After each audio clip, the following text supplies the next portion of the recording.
بسم الله الرحمن الرحيم حسبي الله وكفى سمع الله لمن دعا ليس وراء الله مرمى اللهم وفقنا للهدى واعصمنا من أسباب الجهل وسلمنا من آفات النفوس واجعلنا ممن أقبلت عليهم فأعرضوا أمن سواك وخذ بأيدينا إليك وارحم تضرعنا بين يديك إلهنا قومنا إذا وجدنا وأئنا إذا استقمنا وقل لنا ولا تكن علينا وأهلنا في الدنيا مؤمنين الطائعين وتوفنا مسلمين التائبين واجعلنا عند السؤال مجيبين. Bonjour à tous, assalamu alaikum wa rahmatullahi wa barakatuh. C'est votre frère Ismaïl Kossi, méconnu du groupe MP, mouvement propagandiste de l'islam qui œuvre pour la qualité morale, intellectuelle, théologique à travers les mouvements spirituels. Et que la paix et son salut soient sur notre prophète Muhammad sallallahu alayhi wa sallam, sur ses compagnons, sur tous ceux qui œuvrent véritablement pour l'islam jusqu'au jour de la résurrection et la ordonnée. Bienvenue une fois de plus sur ce numéro qui va s'intituler Jésus-Christ est-il le sauveur du monde? C'est la question que se posent beaucoup d'hommes et puis beaucoup de femmes sur la personne de Jésus-Christ, malheureusement ou tristement définie différemment dans plusieurs sortes de mouvements spirituels. Aujourd'hui, notamment ici en question, l'islam et puis le christianisme. Jésus-Christ est-il le sauveur de l'humanité? C'est un terme palpitant, c'est un terme qui a marqué les esprits, qui a marqué les débats les plus houleux, les rencontres les plus acharnées à travers les temps, toujours qui continuera jusqu'à la fin des temps. Aujourd'hui, il est question pour nous, nous abordons souvent les sujets dans un esprit critique, des fois sur un plan littéraire, des fois aussi dans un aspect d'esprit critique. C'est-à-dire, ce n'est pas comme le Saint-Esprit que nous révèlent souvent les frères. Mais ici, nous allons aborder ce sujet dans un esprit critique. Comment aborder ce sujet? Tout d'abord, nous allons nous poser la question, une question claire, pour pouvoir justifier si Jésus-Christ est le sauveur du monde, ou il a été envoyé comme sauveur du monde ou pas. Donc, nous allons pouvoir justifier cela d'abord par un aspect critique, d'esprit critique. Bon.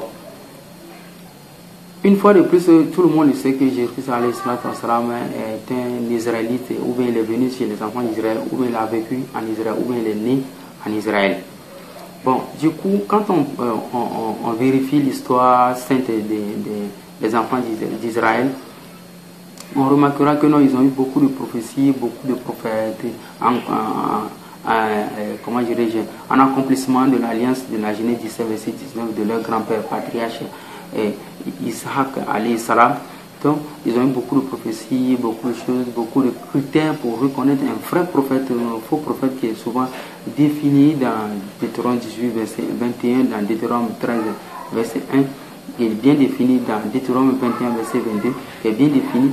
Donc la plupart de tous ces critères amènent les Israélites à une bonne leçon, une bonne appréhension de la chose, et surtout quand il s'agit de la prophétie. Il faut être très rigoureux, il faut avoir des aspects judicieux et puis des normes des aspects qui normalisent la situation de la prophétie.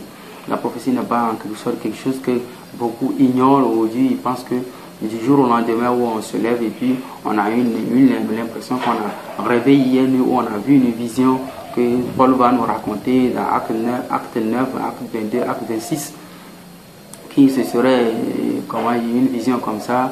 Et puis non, la prophétie est est un ordre hiérarchique, une lignée, une onde qui est bien suivie avec des caractéristiques bien définies.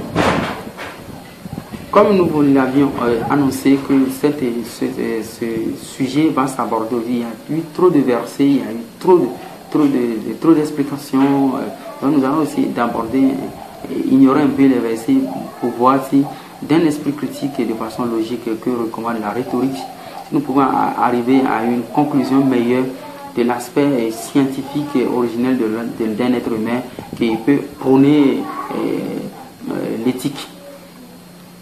Selon une critique de la chose, les Israélites, ils attendaient un Messie. Là, si toi, mon frère chrétien, tu es d'accord que les Israélites, ils attendaient un Messie, il va falloir que tu aies une méditation. Donc les Israélites, ils attendaient un Messie. Le Coran le reconnaît. Bon, les chrétiens le reconnaissent. Les Juifs le reconnaissent. Bon, s'ils attendaient un Messie, quel Messie attendaient-ils et quelle sera la mission du Messie? Dans toutes les écritures juives, le Messie viendra faire quoi? Restaurer le temple, restaurer les vies, restaurer beaucoup de choses dans les vies. Est-ce que vous comprenez? Donc, en quelque sorte, en général, on ne peut pas définir toutes les missions de Jésus-Christ à cette époque aux Juifs, mais elles avaient plusieurs utilités. Mais en quelque sorte, ce qu'on peut définir, c'est que les Juifs ou les Israélites, en quelque sorte, ils attendaient un Messie à eux, avec une mission spéciale qu'ils connaissaient. Bon, maintenant, s'ils attendaient un Messie, maintenant, qu'est-ce que le Messie est venu leur dire? Dans Ésaïe 61, verset 1, qu'est-ce que Jésus-Christ est venu leur dire? Il y avait déjà ça, le Messie là qui est marqué dans Ésaïe 61, verset 1, Ésaïe qui a vécu, on le rappelle, moins 700 ans avant Jésus-Christ. Donc, Ésaïe, dans les écrits d'Ésaïe, il y avait cette mention de l'avènement du Messie. Donc, Jésus-Christ lui-même viendra maintenant, et puis en accomplissement de cette prophétie. Mais quand Jésus-Christ est venu, il ne pouvait pas se déclarer comme ça, comme étant prophète. Nous l'avions dit que dès que Paul lui se déclare comme prophète, c'est pas comme ça, ça suit une lignée, une onde. Et là, après s'être déclaré, il a vu que les Juifs ne voulaient pas croire en lui, histoire d'incongruité et autres. Il a eu maintenant à faire recours maintenant à l'Ancien Testament et ou dans la synagogue pour prouver aux Juifs que non, que c'est lui le Messie qu'ils attendaient. Et pour laquelle il était allé devant eux, vous pouvez remarquer dans cette histoire où tout le monde le connaît dans Luc 4, c'est là dans Ésaïe 61, verset 11. Cela est repris dans Luc, je crois, dans Luc 4, verset 16. On peut trouver la mention proprement là. Dans Luc 4, verset 16. Dans Luc 4, verset 16, Jésus-Christ, il va nous donner une suite à cela. Voilà, Luc 4, verset 16. Il se rendit à Nazareth où il avait été élevé et selon sa coutume, il entra dans la synagogue le jour du sabbat. Il se leva pour faire la lecture et on lui remit le livre du prophète Ésaïe. L'ayant déroulé, il trouva l'endroit où il était écrit: L'Esprit du Seigneur est sur moi parce qu'il m'a oint pour annoncer une bonne nouvelle aux pauvres. Il m'a envoyé pour guérir ceux qui ont le cœur brisé, pour proclamer aux captifs la délivrance et aux aveugles le recouvrement de la vie, pour renvoyer libres les opprimés, pour publier une année de grâce du Seigneur. Ensuite, roula le livre, le remit au serviteur et s'assit. Tous ceux qui se trouvaient dans la synagogue avaient les regards fixés sur lui. Alors il commença à leur dire: Aujourd'hui, cette prophétie de l'écriture que vous venez d'entendre est accomplie. Comprenez? Donc, les Juifs, eux, ils attendaient un Messie tel qu'il a bien dit: L'Esprit du Seigneur est sur moi, il m'a envoyé pour annoncer la bonne nouvelle aux pauvres et autres. Les Juifs, ils attendaient un Messie comme ça dans Ésaïe 61, verset 1. Mais, du coup, ce qui est à noter, c'est que qu'appelle-t-on une nouvelle? C'est ce qu'on appelle l'évangile. L'évangile égale à bonne nouvelle aux Juifs. Jésus-Christ viendra et restaurer la plupart des désaccords, dans le Coran, il a bien dit que nous devons rendre ici ce que vous avez été interdit, il va vous rendre ça licite. Donc c'est pour cette mission cruciale que Jésus-Christ était venu, pour laquelle Jésus était venu en Israël. Bon, tout d'abord, les frères vont nous parler maintenant que Jésus est le sauveur de l'humanité tout entière. Mais là, on s'étonne maintenant que les Israélites, ils avaient la mention d'un Messie qui viendra, ils avaient la mention de tout ce qui viendra faire. Ils ne connaissaient pas ces écritures où Jésus devait venir sauver le monde. Voilà le problème. Maintenant, si vous croyez que vous nous, vous nous imposez ce message aujourd'hui que Jésus est venu sauver les gens à l'expiation du péché, comme ça, donc toute cette panoplie de normes, de quoi je ne sais pas, d'enseignement. Où est maintenant ce qui a été révélé aux Israélites? Où est maintenant ce qui a été révélé aux Israélites? Oh, Dieu même l'a bien dit. De dire à l'ange Gabriel, de dire à Joseph, de dire à Marie qu'elle enfantera un fils qui sauvera Israël, son quoi? Le peuple d'Israël. Bon, dans Matthieu 2,6, la même chose a été prédite par Michée. Michée, je crois, 4, verset 1. Et toi, Bethléem, tu n'es certainement pas parmi les principales villes du Juda, car de toi sortira un chef qui pètera Israël, mon peuple. Jésus est venu lui-même l'a répété cela. Je n'ai été envoyé qu'aux brebis perdues de la maison d'Israël. Il envoie ses disciples dans Matthieu 10, 5, 7. N'allez pas vers chez les païens, n'entrez pas dans la ville des Samaritains, allez plutôt chercher les brebis perdues de la maison d'Israël. Dans Matthieu 19, verset 28, il est dit, au relevement de toujours le jour le Fils de l'homme sera de retour, vous allez le voir, vous vérifiez, vous verrez là-bas, où il dit quoi? Vous qui m'avez suivi les 12, vous serez assis sur le même trône, sur 12 trônes, et nous allons juger les 12 tribus d'Israël, en résumé de ce qu'a dit Jésus-Christ, alayhi salatu wassalam. Donc, il est clair et net qu'après même le débat de Jésus-Christ, alayhi salatu wassalam, dans Acte 10, verset 1, vous suivez l'histoire là-bas où Pierre a été envoyé chez Corneille, il a bien dit que non, vous savez qu'il interdit à un juif d'entrer chez un non-juif. Or, Pierre est allé chez Corneille sous la recommandation divine. Donc, Inch'Allah, nous demandons seulement aux frères, les juifs attendaient un Messie.